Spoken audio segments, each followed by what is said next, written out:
Elkana Cohen is a captain in the IDF, and he wrote a book called October 7, The War Against Hamas Through the Eyes of an Israeli Commando, available starting today on Amazon.com. This is a very compelling book. It is a in-time, not just eyewitness account, a participatory account of what was taking place at Ground Zero there. It's very hard to discuss what's in this book because it's a journal. It's a personal account, step by step, of everything that was taking place. That's why Prime Minister Netanyahu found it to be such a profound book, and it is a profound book. I've read this book, and I believe in it very, very strongly, and I believe in the captain here very, very strongly as well. It's a great honor to introduce you, America, to Captain Elkana Cohen. Again, the book is out right now, Amazon.com, October 7, The War Against Hamas Through the Eyes of an Israeli Commando. Elkana, I want to start from the beginning. And your book describes this. How did you learn about what was taking place on October 7th? What exactly happened, and what exactly did you do, and how quickly did you do it? Yeah, so first of all, thank you for having me. It's a privilege to be here. Thank you. And on October 7, it was a holiday, Simchat Torah, and we slept in our in-laws. And 5:30 in the morning, 1 hour before everything started, my wife woke me up. She was terrified. She told me that she had a nightmare, and in her nightmare, hundreds of terrorists were chasing us, and I couldn't use my gun in order to defend ourselves. To be honest, I just hugged her and told her, Shiran, don't worry, nothing will happen. And we both went back to sleep. But then 1 hour later, I was awakened by the Iron Dome system that was activated from the missile who was shot from Gaza towards Israel.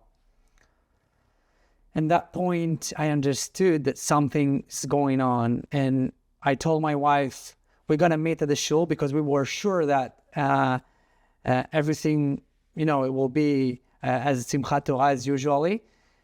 But I ran into my house and I opened my phone. I called my commander. And while I was talking to them, I asked him, Yossi, what's going on? And then he told me, something bad happening right now in the south. I can't describe what's going on because I don't have all the information, but just prepare everything you have and I'll tell you. And then I hang up the phone call and I got another phone call of my friends that told me that my wife got called up as well. Me and my wife both served in the same unit, in the Duvdevan unit. And me getting called up with my wife, I can tell you that no question, no hesitation. I realized what we need to do. And I just packed my stuff, ran into my car, drove to the shul, took my wife, and we both drove to the unit. This is how it's all started for me. So you're taking this drive, you're driving. And again, the book lays this out brilliantly. And as a matter of fact, Prime Minister Benjamin Netanyahu is quoted from your book. Where exactly did you arrive? And when you arrived, what did you find?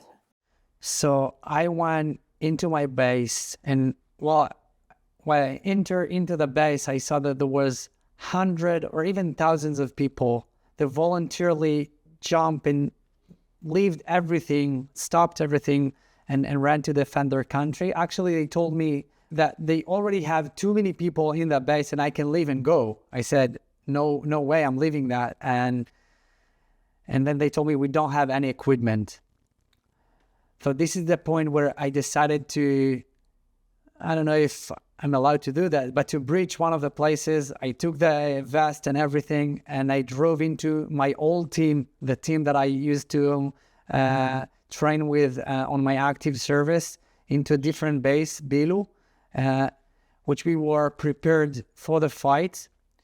Unfortunately, it was a chaos. We didn't know what we need to do. We got an order, get ready for Lebanon, get ready for Gaza, get ready for Iran. And we maybe going to talk about it later, but we felt that it's not just about Gaza.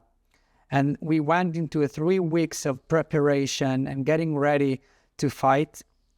And after 3 weeks of getting called for different places, every time they changed their order, we understood that we are going into the grounded maneuver into Gaza. And this is when I started to document everything, basically.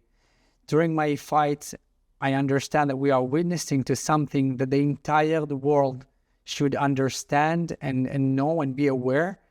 And I decided to write a journal every day. And this is how I find myself talking here, because for me, it's important to let the entire world understand what we've been through. Let's get into the nitty-gritty here a little bit.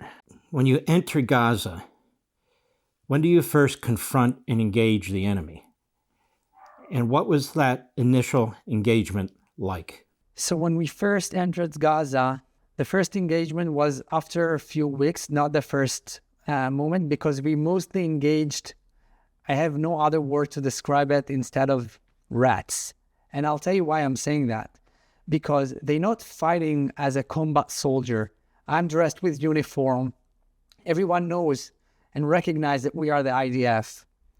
But they are fighting from tunnels. They're going up, shooting, and then going down. Most of the time, you can't even recognize your enemy because they're hiding under tunnels. They're hiding behind houses, behind civilians.